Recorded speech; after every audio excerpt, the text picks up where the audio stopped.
하나님의 은혜와 사랑과 은총이 오늘 예배드리는 여러분 모두에게 함께 하시기를 예수님의 이름으로 축원합니다. 사실은 우리 교회가 아멘이 적어요. 아멘을 잘 안 해요. 그래서 제가 소망구역 예배 드릴 때 제가 소망구역 담당 목사 아니겠습니까? 그래서 소망구역에게 부탁을 드렸어요. 제가 강단에 가서 말씀 전할 때 아멘을 좀 크게 좀 해달라고. 그랬더니 소리는 잘 안 나는 것 같아요. 할머님들이라서. 그래도 믿음으로 확신하고 아멘 소리가 이 시간에 많이 나올 줄 믿습니다. 옛날에 한 나무꾼이 있었다고 해요. 그는 아침에 일찍 일어나서 도끼날을 숫돌에 갈기 시작합니다. 쓱싹쓱싹 열심히 갈아서 도끼날이 예리하게 갈아졌을 때쯤 돼서 드디어 어깨에 지게를 메고 산으로 올라가기 시작합니다. 그런데 점점 시간이 지날수록 이 도끼의 날이 무디워져 가기 시작하는 거예요. 처음에는 이렇게 내려치기만 하면 퍽퍽 나무들이 다 쓰러져 갔는데 시간이 가면 갈수록 이게 무디워져 가니까 힘은 더 힘들고 나무는 더 이렇게 한 나무 이렇게 쓰러뜨리기조차 버거운 그런 상황이 되어버렸습니다. 그때서야 문제를 발견하게 되지요. 뭐냐면 숫돌을 놓고 왔다는 것을 찾아내게 됩니다. 그래서 고민하기 시작합니다. 집에 가서 내려가서 숫돌을 가지고 와서 다시 예리하게 갈아가지고 나무를 할 것인가, 아니면 그냥 하던 대로 힘들지만 조금 시간은 좀 더 걸리지만 그래도 도끼를 한번 내려치면서 이렇게 집에까지 갔다 올 수고를 좀 덜어줬으면 좋겠다, 이런 생각을 중에 두 가지 생각으로 이렇게 고민하기 시작합니다. 그러다가 결정을 하지요. 그냥 귀찮은 거죠. 산에까지 다시 내려가서 산 밑에까지 내려가서 숫돌을 가지고 와서 다시 하려고 보면 그만큼 시간도 걸리고 또 여러 가지 불편한 것들이 많은 거예요. 그래서 그냥 거기서 그냥 도끼질을 하기 시작합니다. 금방 땀이 흐르기 시작하는 거예요. 땀이 막 흘러요. 여러 번 내려쳐야 하나 쓰러뜨릴까 말까 할 정도로 열심히 내려쳐도 그런 거예요. 몸은 자꾸 지쳐만 가는 거예요. 결국은 도끼를 내리치다가 힘이 없으니까 도끼를 놓치고 말아요. 결국은 자기 발등에 도끼가 떨어지고 마는 거예요. 도끼날을 갈아야 할 때 갈지 아니하고 그냥 도끼질 하다가 자기 발을 찍은 이 나무꾼은 어리석은 사람입니다. 그런데 여러분, 어리석은 사람이 어디 한 사람뿐이겠습니까? 분명히 우리는 살아가면서 영적으로 도끼날을 갈아야 될 때가 있습니다. 그리고 그것을 필요를 느낄 때가 있어요. 지금쯤이면 좀 너무 무디어진 것 같은데 좀 도끼날을 좀 갈아야 되지 않을까? 그런데 귀찮은 거예요. 피곤한 거예요. 바쁜 거예요. 기도하는 것은 별로 중요하지 않게 보이는 거예요. 내가 기도보다 지금 내 현실의 일이 더 우선이에요. 더 바쁜 거예요. 그래서 그것에 우선을 두고 살아가요. 영적으로 무디어진 도끼날을 갈아야 되는데 말이지요, 갈지 못하고 살아가는 거예요. 뻔히 알면서도, 그것이 힘든 줄 알면서도, 도끼날을 갈지 않아도 내 힘이 버겁고 힘든 줄 알면서도 귀찮은 거예요. 내게 당장에 뭔가 어려움이 느껴지지 않으니까 그래도 괜찮다, 좀 견딜만 하다 싶으니까 도끼날을 갈지 않고 살아가는 거예요. 오늘 성경의 말씀에 보면 예수님께서요, 예수님의 무디어진 그 도끼날을 가는 시간이 나와요. 예수님은 새벽 시간을 선택한 것 같아요. 그래서 이 새벽 시간에 도끼날을 갑니다. 그래서 정말 하나님 앞에 나아가서 기도합니다. 자신의 영적인 무디어져 있는 상태를 다시 기도하면서 다시 회복하는 그 과정들을 경험하기 시작합니다. 여러분들에게 정말 그런 시간이 있으십니까?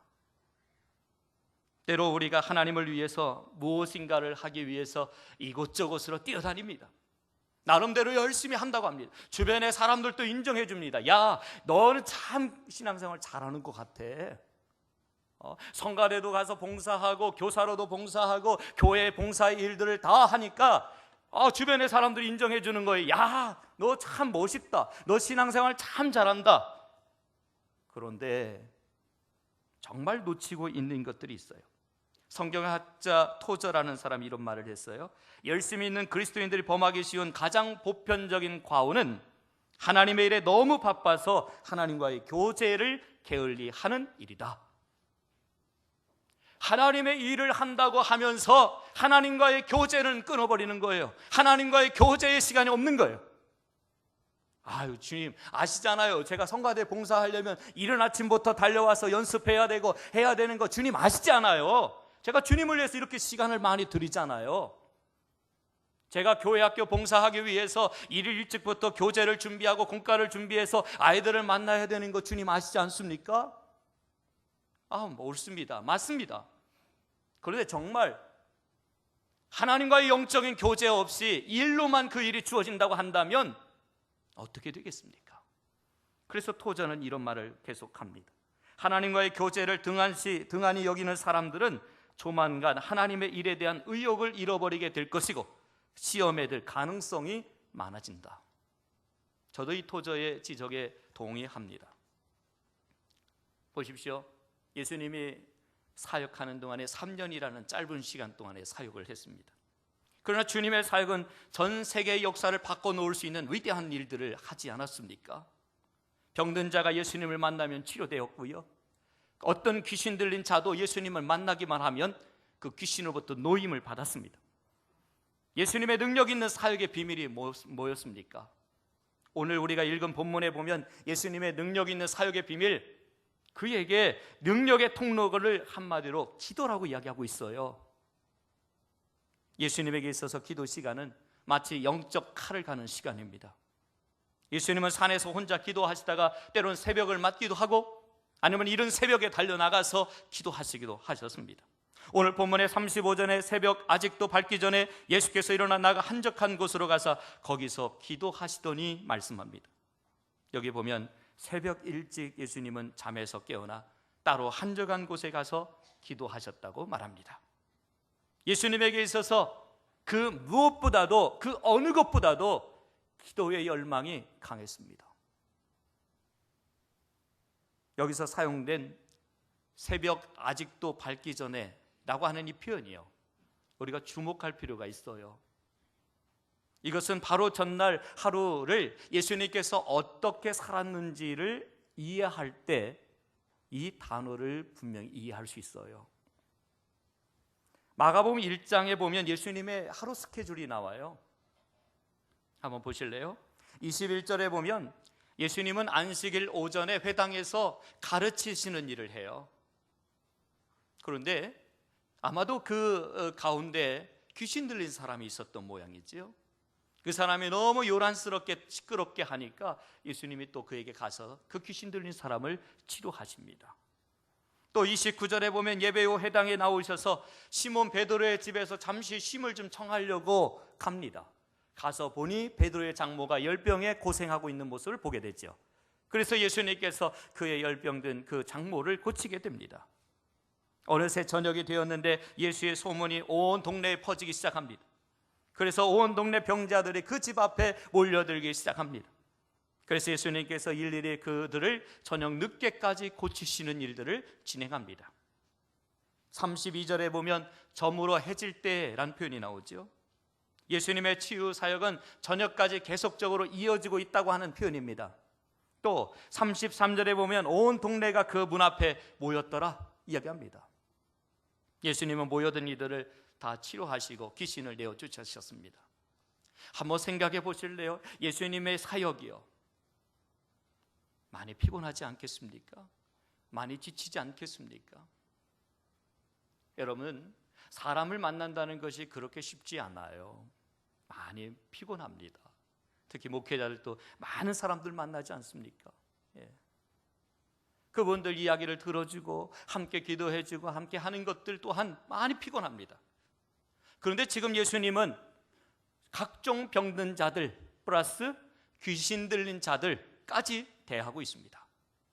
귀신 들린 자들은 어떻게 행동할지 예측이 불가능합니다.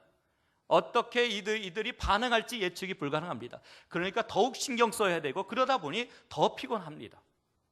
피곤한 걸로 말하자면 예수님보다 더 피곤한 상황이 없습니다. 너무도 피곤한 상황입니다. 정말 피곤합니다. 그런데 예수님은 그 이튿날 새벽 아직도 밝기 전에 일어나 기도하러 가신 것입니다.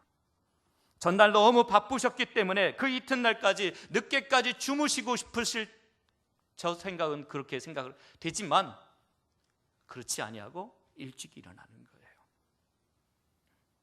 저도 철야기도 하면 늘 그런 생각을 해요. 야, 내일 새벽에는 한번 늦게까지 한번 잠 좀 자보자. 오늘 늦게까지 기도했으니까 내일 새벽 기도 좀 빠지자.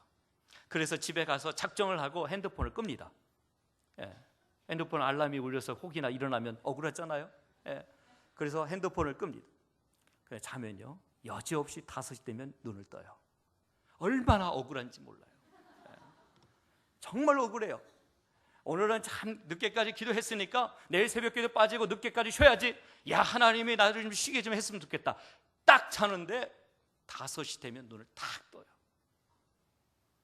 얼마나 억울해요. 얼마나 억울해. 여러분 그 기분 아세요? 그 마음 이해하십니까? 정말 억울합니다. 누구한테 가서 하소연할 수도 없고요. 그런데 주님이 우리에게 보여주시는 것은 무엇입니까? 전날의 바쁨과 피곤함을 오히려 기도로 극복하시는 모습을 보여줍니다. 주님이 기도하는 데 이유는 그 피곤함이, 그 바쁨이 결코 이유가 되지 않습니다. 주님 앞에 그것이 걸림돌이 되지 않는다고 하는 것입니다. 한 통계에 의하면 기도하는 한국교회라는 명성과는 다르게 한국교회 성도들의 하루 평균 기도하는 시간이 나옵니다. 일반 성도들은 5분에서 10분 기도한답니다. 재직들은 10분에서 15분 기도한답니다. 항존직분자들은 20분으로 되어 있습니다. 어떠세요? 별 차이 없죠? 왜 우리가 기도에 열망하면서도 실제로 기도하지 못할까? 기도의 열망을 가장 보편적인 장애로 작용하는 것이 무엇일까? 딱 꼽으면 바쁨과 피곤함입니다. 우리는 바빠서 그리고 피곤해서 기도하지 못합니다. 그런데 오늘의 본문은 우리가 이런 핑계를 대지 못하도록 주님이 우리에게 도전하고 있는 거예요. 유난히도 바쁘고 피곤한 하루를 보내신 예수님이 그 이튿날 그 바쁘고 피곤하심을 기도로 극복하고 계시는 모습을 우리에게 보여주고 있는 겁니다. 예수님은 오히려 바빠서 기도하지 못한 것이 아니라 바빠서 기도하는 것입니다. 여러분, 하나님은 우리의 기도를 들으실 준비가 되어 있어요.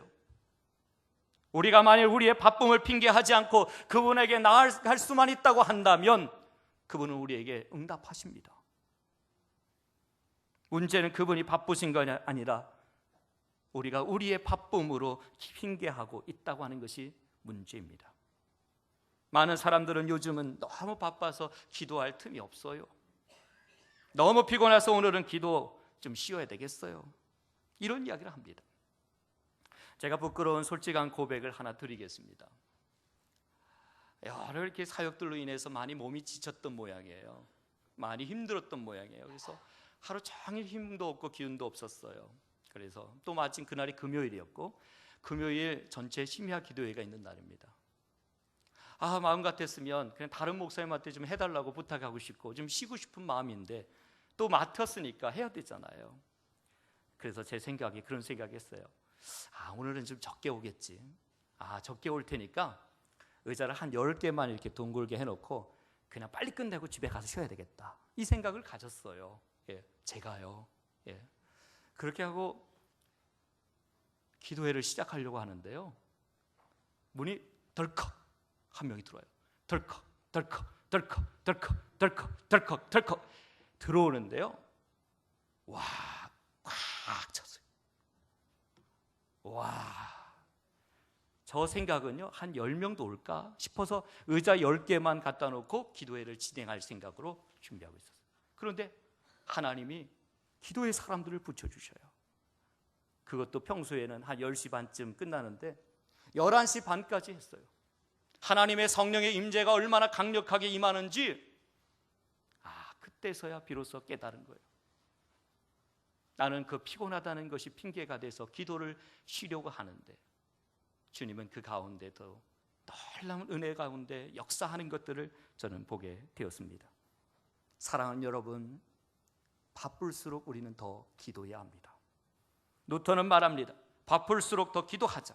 분주한 삶을 통해서 사단이 틈탈 수 있기 때문에 깨어서 기도해야 된다, 이겁니다.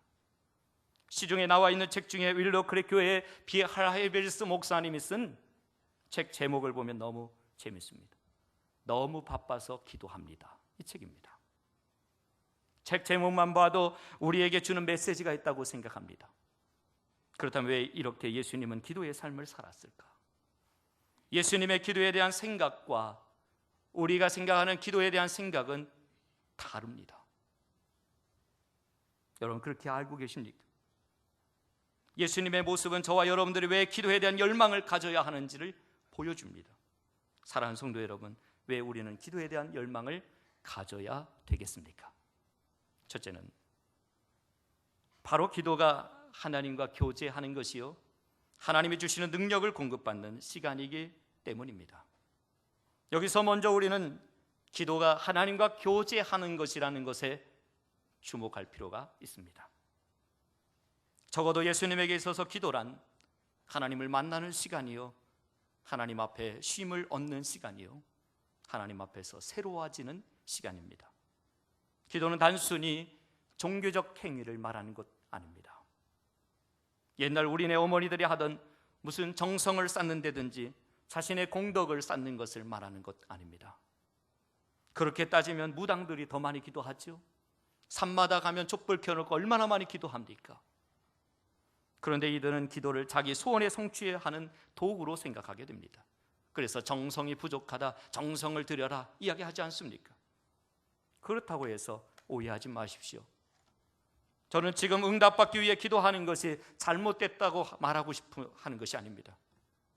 우리는 우리의 삶에 수시로 다가오는 어려운 문제를 응답받기 위해 기도해야 합니다.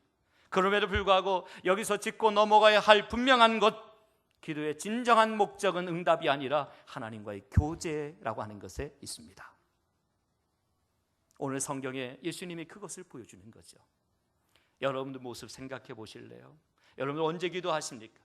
응답받고 싶을 때요, 문제 있을 때, 그 문제를 해결받고 싶을 때 기도합니다.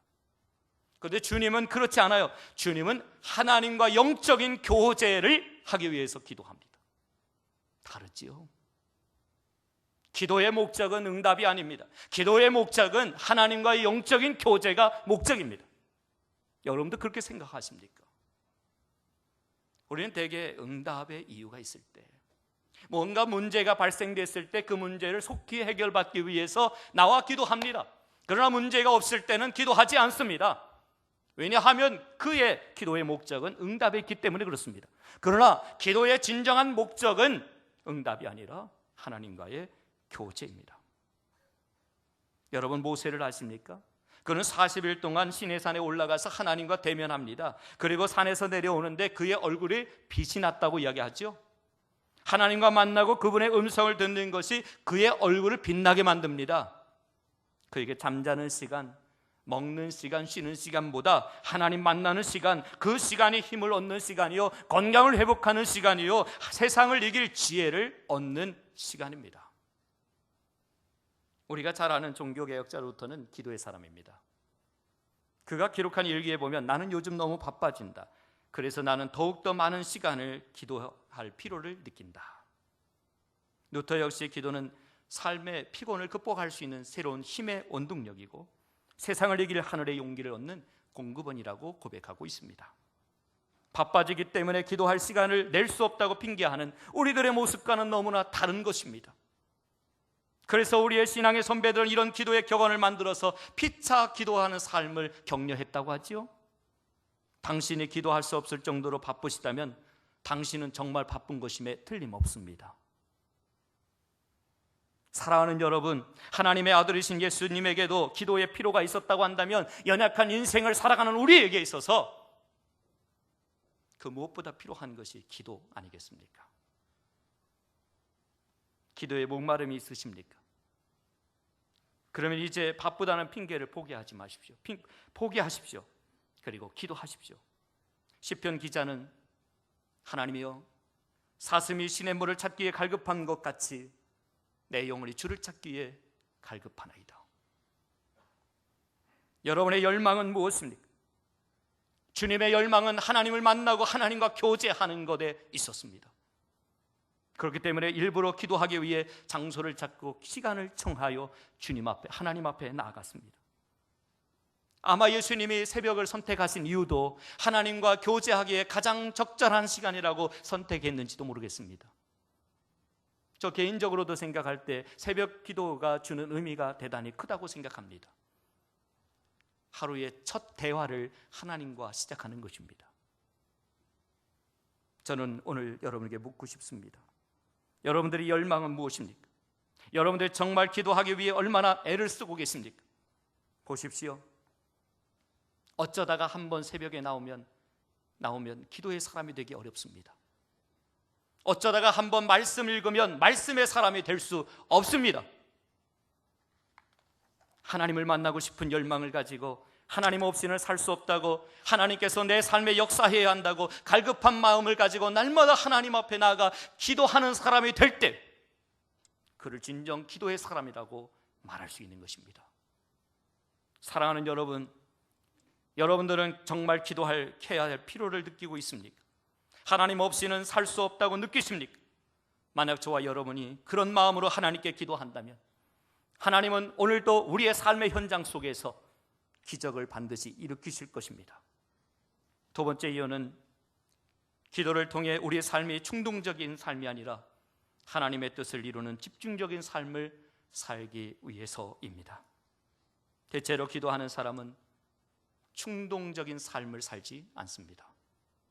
반면에 기도하지 않는 사람은 늘 자기 중심적이고 충동적인 삶을 살아갑니다. 오늘 본문을 보면 기도 이후에 예수님의 삶이 얼마나 정돈된 삶, 소명에 의한 삶을 살았는지 볼 수 있지요. 본문의 36절, 37절에 보면 선생님 보십시오. 동네에 있는 모든 사람들이 이 새벽부터 주님을 찾습니다. 병자들을 데리고 오고 귀신 들린 사람을 또 데리고 왔습니다. 가셔서 그들을 치료해 주십시오. 이때 예수님이 이렇게 대답합니다. 38절이요. 이르시되 우리가 다른 가까운 마을들로 가자. 거기서도 전도하리니 내가 이를 위하여 왔노라 하고. 여러분 생각해 보십시오. 사람이 할 일이 많고 바쁘다 보면 일이 뒤죽박죽 되기 일쑤입니다. 더군다나 몸도 지치고 마음도 지칩니다. 그러면 모든 건 만사 귀찮습니다. 그런데 예수님은 바쁜 일정과 많은 일 가운데서도 결코 일의 순서, 우선순위를 놓치고 있지 않다고 하는 것을 우리에게 보여주고 있습니다. 물론 병자를 고치고 기적을 일으키고 귀신 들린 사람을 치료해 주는 것 참 중요합니다. 때로는 이것들 때문에 많은 사람들에게 인기를 끌 수도 있습니다. 그러나 주님은 그렇게 하지 않았습니다. 오히려 다른 동네로 복음을 전하기 위해 가십니다. 예수님은 당신의 소명을 잃어버리지 않았습니다. 사람들에 의해 끌려다니는 인생의 삶을 살아간 것이 아니라 하나님의 부르심, 소명을 향해 고집스럽게 한 걸음 한 걸음 믿음의 걸음을 걸어가고 있는 것입니다. 그러므로 기도의 사람들은 우왕좌왕하지 않습니다. 왜냐하면 기도를 통해 하나님의 뜻을 발견하기 때문입니다. 예수님은 하나님의 뜻을 확인하고 자신 있게 사역을 감당하죠. 이것이 하나님께서 내게 주셨던 사명이구나. 사람들이 기다리고 있습니다. 당장에 치료해 줘야 될 사람들입니다. 그럼에도 불구하고 주님이 또 다른 마을로 전도하기 위해 갑니다.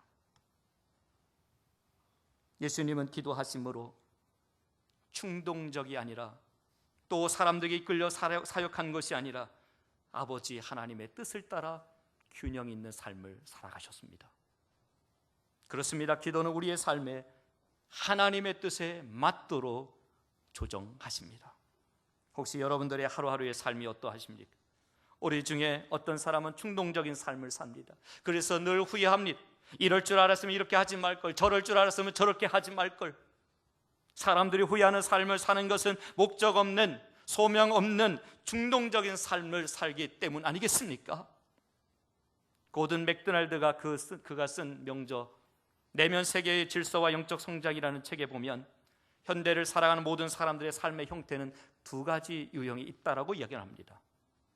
한 유형을 가르쳐 그는 충동에 이끌리는 삶이라고 했고, 또 다른 유형을 그는 소명에 이끌리는 삶이라고 했습니다. 사실 오늘날 얼마나 많은 사람들이 그냥 하루하루를 충동적으로 감정적으로 느낌대로 살아가는지 모릅니다.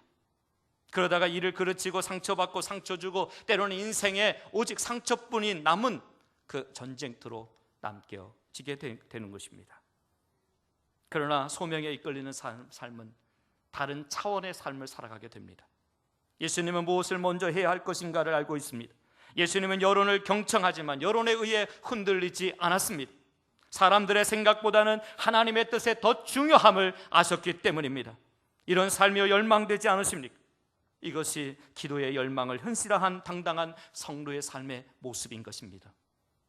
어느 집사님께서 새벽 기도회를 며칠 나오시더니 하는 말입니다. 목사님, 새벽 기도도 좋지만 하루 종일 졸려서 아무것도 못하겠습니다. 저는 새벽 기도 체질이 아니라서, 저는 새벽 기도 체질이 아닌 것 같아요. 잠이 많아가지고요, 정신 차려 살자고 기도하는 것인데 오히려 졸려서 하루 종일 몽롱합니다.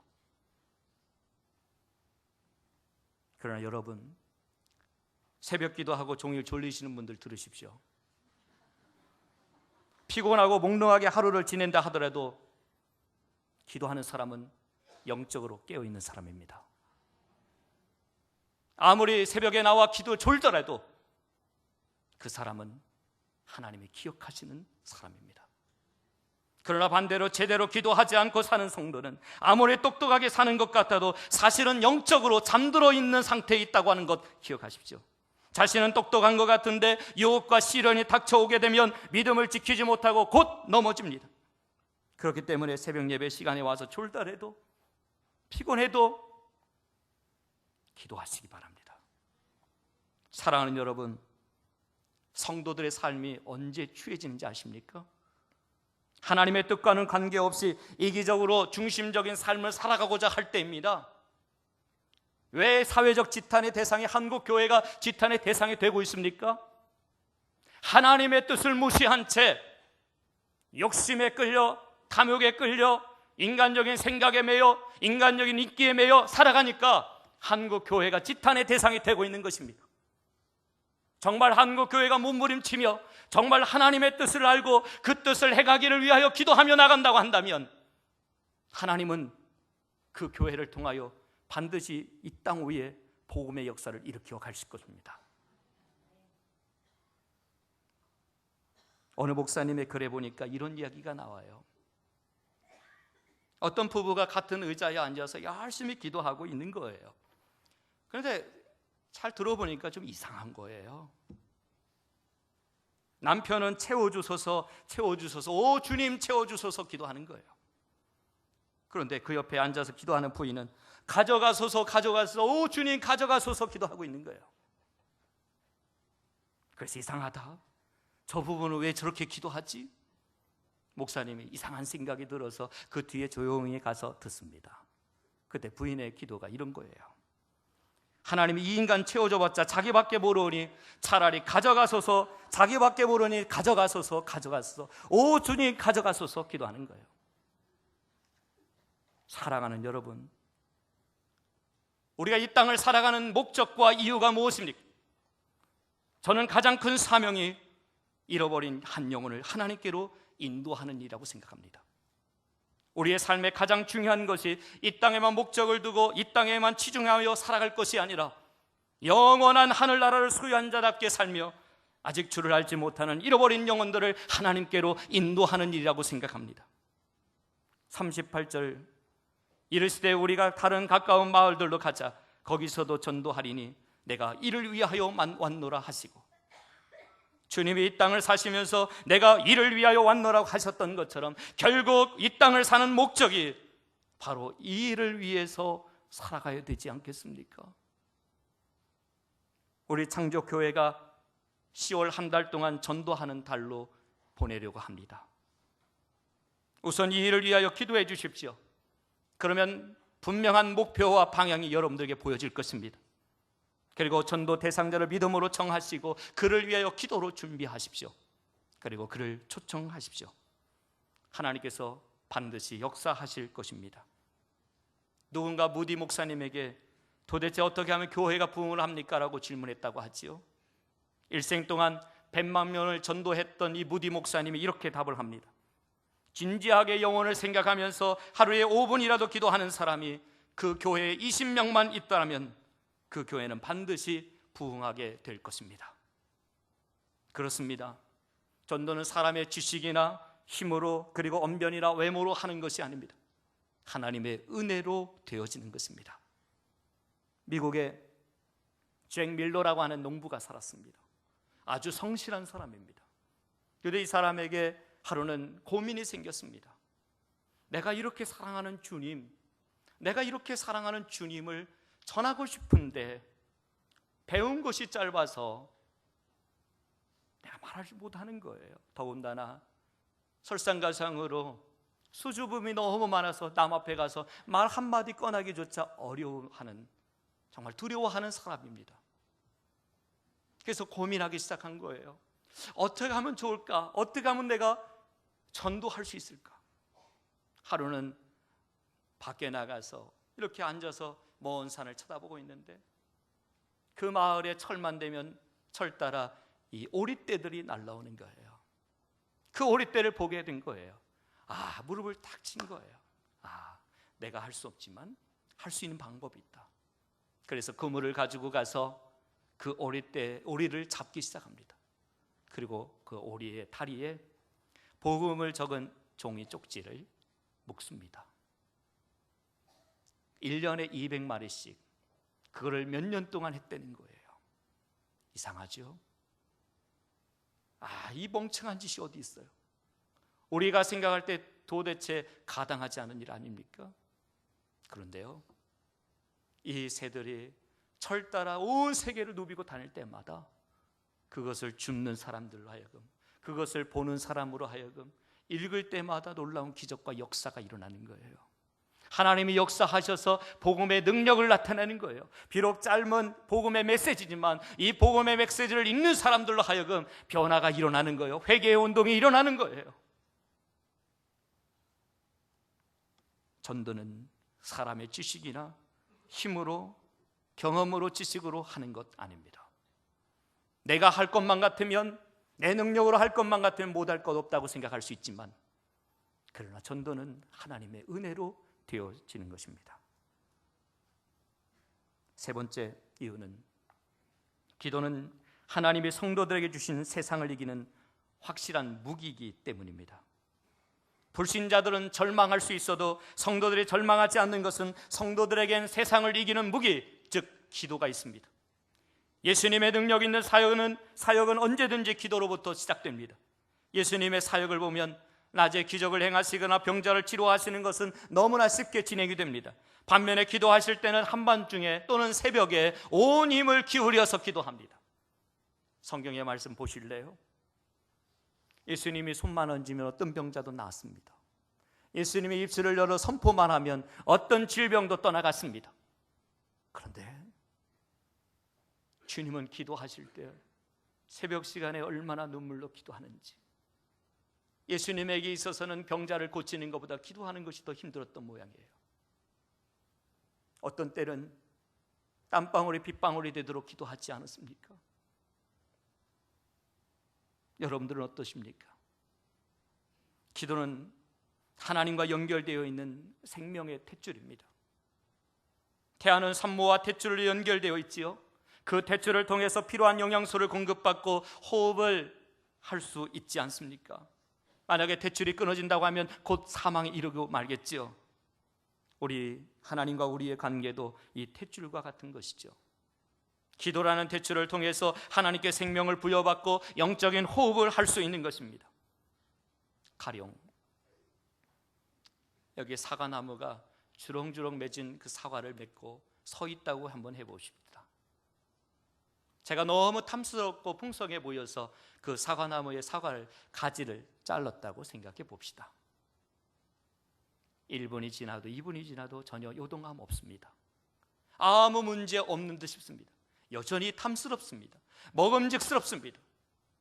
그런데 하루가 지나고 이틀이 지나면 왠지 메말라가고 있는 거예요. 그렇게 탐스럽게 보이던 사과도 탐스럽지 않게 보이는 거예요. 우리가 하루 이틀 기도 안 해도 당장 무슨 일이 일어나는 것 아닙니다. 일주일 내내 기도하지 않고 살아도 내 삶에 어떤 사건이 일어나지 아니할 수도 있습니다. 아니, 여전히 기도하지 않고 날마다 기도하지 않아도 나에게 있어서 전혀 문제가 되지 않는 겁니다. 그러나 점점 영적으로 죽어가고 있다는 것만은 분명한 사실입니다. 그래서 우리는 영적인 탯줄과 같은 기도를 포기해서는 안 됩니다. 그렇습니다. 기도할 때 성도들은 시험도 이기고 고난도 이기고, 기도할 때 성도들은 능력 있는 삶을 살 수 있습니다. 성도의 기도는 세상을 이기는 능력 있는 비밀입니다. 사랑하는 성도 여러분, 다시금 기도의 열망을 회복합시다. 기도하기 위해 일부러 새벽에 일어나고, 기도하기 위해 일부러 교회를 찾아오고, 기도하기 위해 TV를 끄고 인터넷을 끄고 혼자 방 안에 앉아 있는 거예요. 그리고 전도하기 위해 기도하고, 봉사하기 위해 기도하고, 사업하기 위해 기도하시기를 바랍니다. 이렇게 기도할 때 하나님은 여러분들에게 만나 주실 것이며, 뿐만 아니라 여러분들의 삶을 보다 더 차원 높은 인생의 삶으로 이끌어 가실 줄로 저는 믿습니다. 지금 우리 창조교회가 기도할 때입니다. 지난주 어떤 권사님이 말씀하시더라고요. 이분은 새벽 기도를 아주 열심히 하는 권사님이에요. 그런데 이 권사님이 새벽마다 와서 제일 첫 번째 하는 기도가 뭐냐면, 하나님, 이 자리를 꽉 차게 해주십시오. 그래서 기도하는 사람이 많아지게 하옵소서.